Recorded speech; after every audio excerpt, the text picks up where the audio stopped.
Welcome to the show, Our Democracy, the CJR Show. In this show, we will discuss questions of democracy, governance, elections, and other topical issues in Guyana and occurrences in countries around the world. We hope the show will be of interest to everyone. So let's begin the show.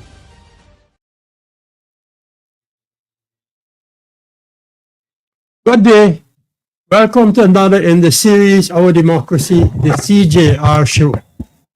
Today is Tuesday, August the 13th, 2025. This podcast was due to be aired several days ago, but due to unforeseen circumstances, I was unable to do so. So please accept my sincerest apology.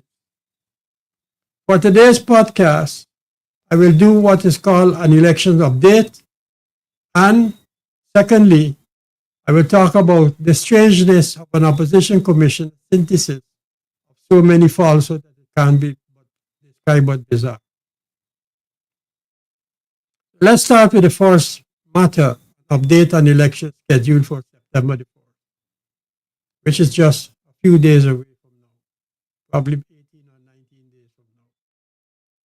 As I reported in my last podcast, 6 political parties will be contesting the election. Campaigning by way of bottom-house meetings, public meetings, and rallies are being held across the country. In the meantime, the Guyana Elections Commission is steadfastly adhering to and professionally implementing its work program. According to its schedule, and in fulfillment of its constitutional mandate. You recall in my previous podcast, I had suggested that vigilance at every stage of the electoral process was a necessary prerequisite to ensure a free and fair election. The PNC always have something up their sleeve. The official list of electors, the OLE, for election 2025 has been published by GECOM. There are 757,690 persons on that list who are qualified to vote at these elections.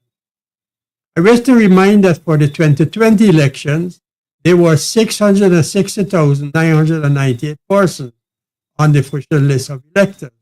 That shows a difference of 96,702 persons.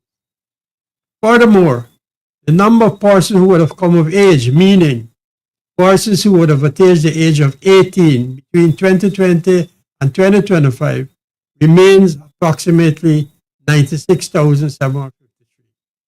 These persons would now be qualified to vote in the upcoming election. So this myth about a bloated list is simply in the heads of the political opposition and should be ignored. As regards polling stations where electors would go to cast their votes, there were 2,339 polling stations established in 2020. For the elections in 2025, the approximate number of polling stations is likely to be 2,781 or just a few more. However, the exact number of polling stations has not yet been settled because of objections by political parties, but I understand that has now been settled. That notwithstanding, we can safely say that thus far, it's a difference of 442 polling stations from 2020 to 2025. This is good news in terms of institutional strengthening at GECOM. By the way, it may be of interest for you to know that balloting by members of the discipline services will commence on Friday, August the 22nd. That is a couple of days from now. And voting by members of Guyana Diplomatic Service overseas will, as usual, take place at all Guyana diplomatic missions around the world. As regards elections officials, it is opposite to recall that for the sake of comparison, the number of election officials trained for the 2020 election was 12,424 persons. However, this time around, it's 16,178 persons have been trained.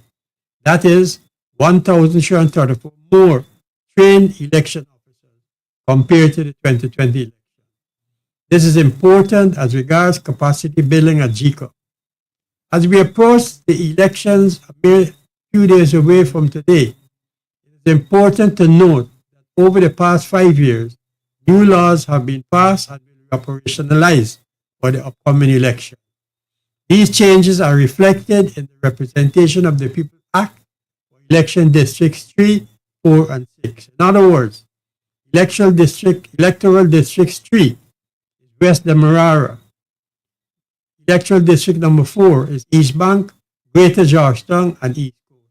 And 6 is East Berbice Quarantine. All of these 3 regions have been divided into 3, 4, and 6 sub-regions, respectively.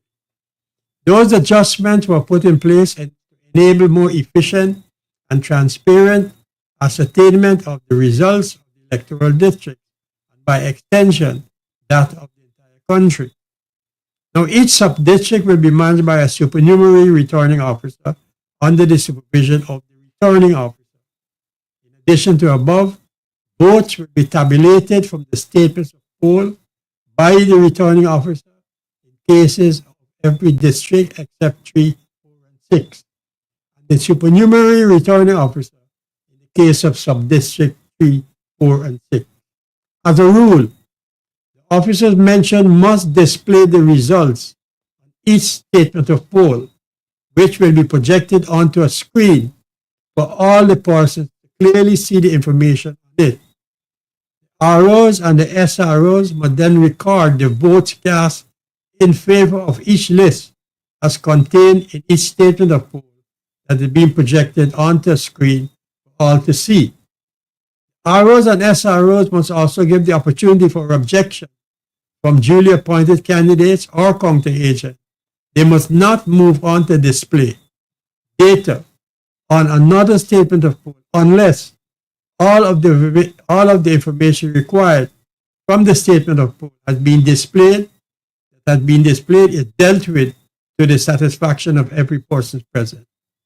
Having satisfied any concerns raised, the SROs and ROs will then add the votes recorded onto the prescribed form to ascertain the total number of votes for each list of candidates. The total found will then be recorded and will next publicly declare the total votes recorded for each list of candidates. When carrying out the above requirements, the ROs and SROs must ensure that a suitable time is established for the commencement of the process. In other words, they mustn't just do it without informing and ensuring maximum participation and transparency, effectively communicating the time when that activity will take place. The Chief Elections Officer, elections agent, duly appointed candidates, and counting agent must be informed of the time when the tabulation will take place. At this point in time, preparations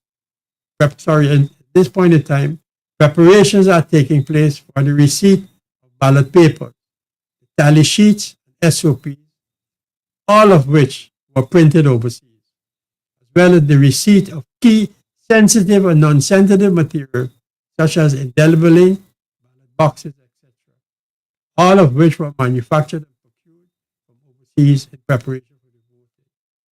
In the meantime, the APNU continued with its disruptive antics and its nonsensical behavior, for example, arguing in favor that cell phones held by an elector should be allowed to enter a polling station.